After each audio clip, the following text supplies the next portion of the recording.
Hi guys, c'est parti pour l'issue 171 de The Walking Dead.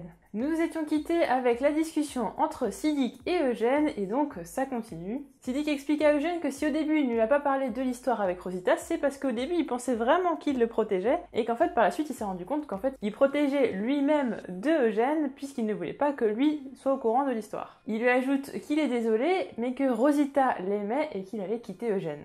Il y a donc alors un flashback puisque Eugène va se souvenir d'une phrase que lui avait dit Rosita. Effectivement, elle avait dit qu'elle avait couché avec quelqu'un d'autre, mais elle avait dit que la personne ne l'aimait pas et que elle ne l'aimait pas non plus. Eugène, un grand seigneur, va remercier Siddiq de lui avoir dit tout ça, mais quand même Siddiq va en rajouter des masses, puisqu'il va lui dire qu'en fait si c'est arrivé c'est parce que Rosita se sentait seule parce qu'il partait tout le temps et que aucun des deux ne voulait le blesser. Eugène, lui, c'est assez étonnant parce qu'il va lui répondre qu'il comprend sa peine et que pour lui ça a dû être encore plus dur puisque lui, il n'a pu parler de sa peine à personne. Siddiq lui dit que c'était vraiment une personne formidable et Eugène fait une petite blague en lui disant que Rosita avait décidément des goûts assez douteux en matière d'homme. Cela fait rire Siddiq, mais par la suite il va s'effondrer en larmes dans les bras d'Eugène. Après une bonne nuit de sommeil, le groupe de Michonne repart sur les routes à la rencontre du groupe de Stéphanie. Yumiko dit qu'il serait quand même judicieux d'aller récupérer ce qui reste dans les immeubles qui sont vides, mais Michonne refuse, elle a dit que ce n'est absolument pas la mission qui leur avait été incombée.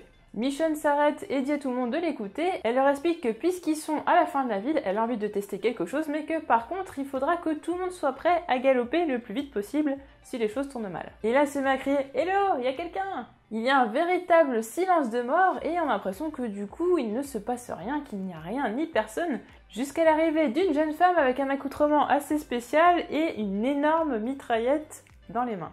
Michonne est très méfiante, elle lui demande qui elle est mais surtout ce qu'elle veut.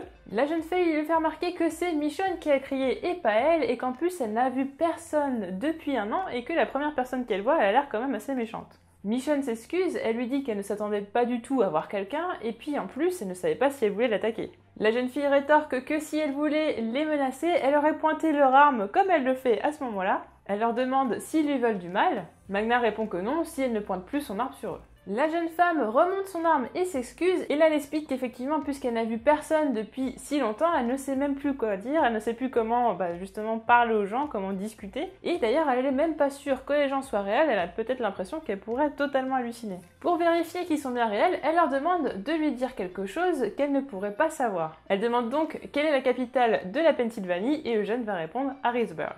Michonne demande si elle est seule, et la jeune femme répond qu'évidemment, puisqu'elle lui a dit qu'elle n'a vu personne depuis longtemps, forcément elle est seule. Se rendant compte qu'elle oublie ses bonnes manières, elle va se présenter, elle s'appelle donc Juanita, alias Princess.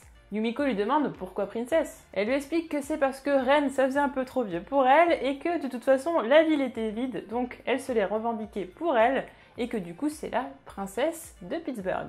Soudain, des rôdeurs arrivent et Princess va s'en occuper avec une aisance déconcertante.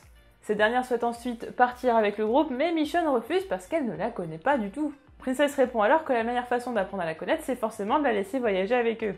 Elle lui dit qu'effectivement, elle est consciente du fait que ce soit compliqué de faire confiance à des gens depuis l'apocalypse, que surtout en plus à cause de son accoutrement et de sa couleur de cheveux, et en plus du fait qu'elle soit maladroite puisqu'elle n'a plus personne depuis longtemps, forcément ça peut prêter à confusion. Elle ajoute qu'ils sont 5 et qu'elle est toute seule, donc même si elle voulait tuer quelqu'un, de toute façon elle finirait par mourir, et que si elle a survécu aussi longtemps seule, c'est justement parce qu'elle ne voulait pas mourir.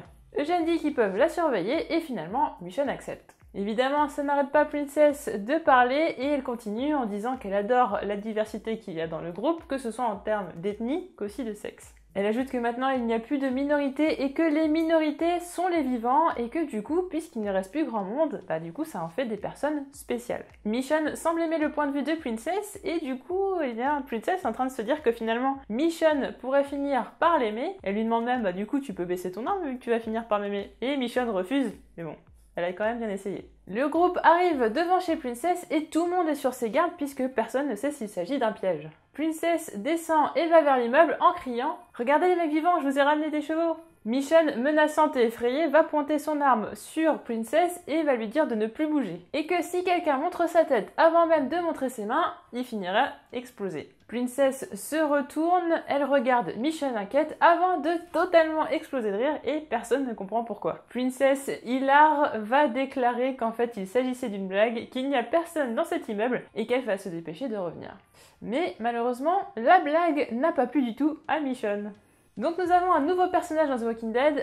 J'ai vu effectivement que ça ne plaisait pas à tout le monde. Il y a beaucoup de personnes qui l'aiment pas pour l'instant. Moi je trouve que c'est un super personnage. Je suis contente d'avoir un nouveau personnage comme ça. Alors une fille qui plus est, en plus très drôle, un peu à la façon Negan, mais pas vulgaire. C'est-à-dire qu'elle est un peu chiante parce qu'elle va parler tout le temps et tout, et que ça va saouler tout le monde. Et du coup en plus je me dis la relation entre elle et Michonne, si jamais, de toute façon qu'elle devienne méchante ou pas, je ne sais pas, parce que du coup la question qui se pose, c'est est-ce que cette fille...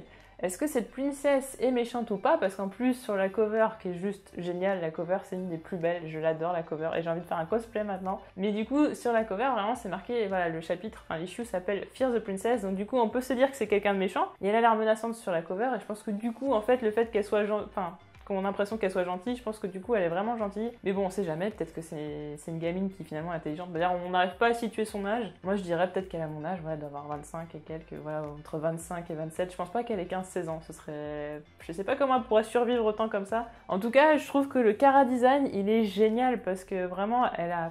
c'est vraiment, je trouve, une des plus travaillées dans le sens depuis Negan avec sa jaquette, machin, son petit foulard rouge et tout, puis avec Lucille. Là, elle a carrément son espèce de gros manteau en poil rose. En plus, elle se fait une couleur de cheveux, elle a des cheveux qui sont comme ça. Je me pose la question, mais je me dis quand elle va vivre avec les autres gens, qu'elle va prendre des douches et tout, je me dis est-ce qu'ils vont garder la coupe de cheveux? Enfin, c'est des questions bêtes, mais machin, elle a une arme qui est énorme. Je me dis, mais comment déjà fait pour trouver des munitions de ce truc-là qui n'existe, je ne sais pas où.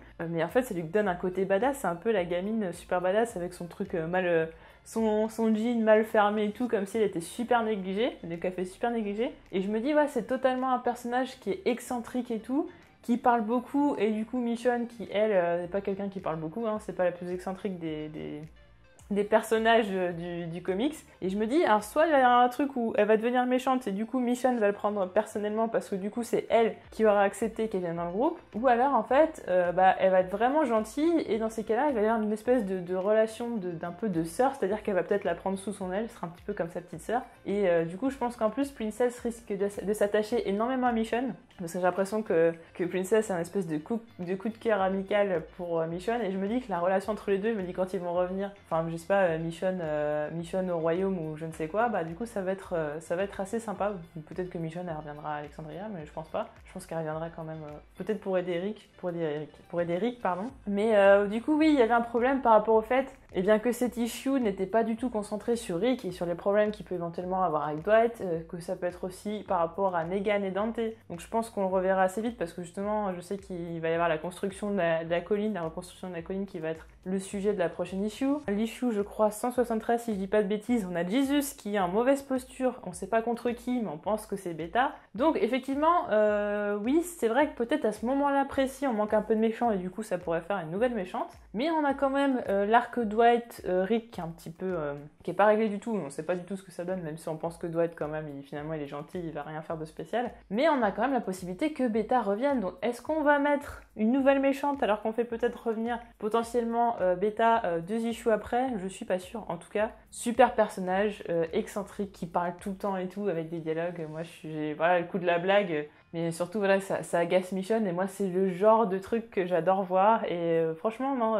beaucoup de gens ont bâché Kirkman parce que ils disaient comme quoi en fait ils pensaient plus maintenant à écrire le comics pour imaginer justement comment l'adapter en série que d'écrire le comics pour écrire le comics, et je suis pas d'accord parce que je trouve qu'il y a plein de trucs qu'on peut pas faire en série, et la série est à la fois elle suit quand même de façon la ligne conductrice est la même, mais il y a tellement de choses qui sont divergentes par rapport aux comics que du coup même ce personnage là, je veux dire, il pourrait très bien être autrement dans la série. Enfin voilà, il y a pas mal de choses, donc je sais pas trop comment ce sera dans la série, et d'ici là il va se passer quelques saisons, hein, saison 11 je pense, un truc comme ça. Mais en tout cas, nouveau perso, ça fait du bien. En plus on remet un peu Michonne au centre du truc. Magna, je sais pas si c'est vraiment le moment où parce que Kirkman avait dit que Magna reviendrait un petit peu plus, deviendra un petit peu plus importante. Bon là pour l'instant on s'en plus, peut-être que même les gens s'en foutent en fait. Magna, on s'en fiche, hein. Magna, Yumiko, tu sais, on s'en fiche. Après l'histoire de Eugène et puis de Siddiq, bon bah ouais,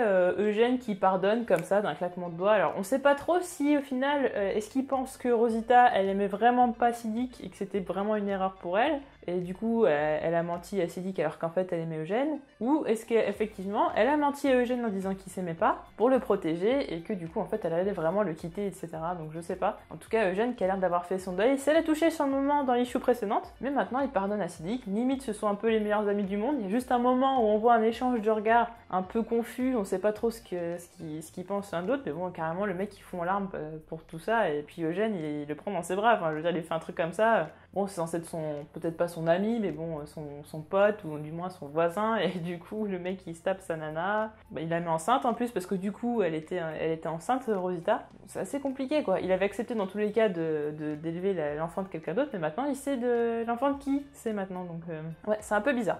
Donc je pense que dans tous les cas, c'est pour amener une nouvelle relation à Eugène. En tout cas, j'espère que Siddiq va mourir. J'espère voir vraiment une situation où Siddiq va être en danger et qu'Eugène, on verra peut-être une part sombre de lui, parce que pour l'instant, il a été quasiment irréprochable. Hein. Franchement, on n'a rien à dire, contrairement à la série, où on sait pas trop. Là, pour l'instant, Eugène, on se pose pas la question. Et je pense que du coup, Kirkman aura envie de nous faire un petit peu comme la série, de nous mettre un petit côté noir ou un petit côté de doute, ou même si on sait que dans la série, clairement, c'est pas un traître, moi j'en suis certaine. Mais je pense qu'on a envie de nous mettre le doute, et du coup, je pense que Siddiq va se retrouver dans une situation très compliquée et que Eugène aura à choisir s'il le sauve ou pas. Peut-être le sauvera-t-il pas. Je pense qu'il le sauverait, mais bon, en tout cas je pense qu'il va nous mettre le doute, donc non, moi je suis très contente de l'issue. Alors oui, il y a beaucoup de blabla effectivement, mais c'était une bonne issue pour moi.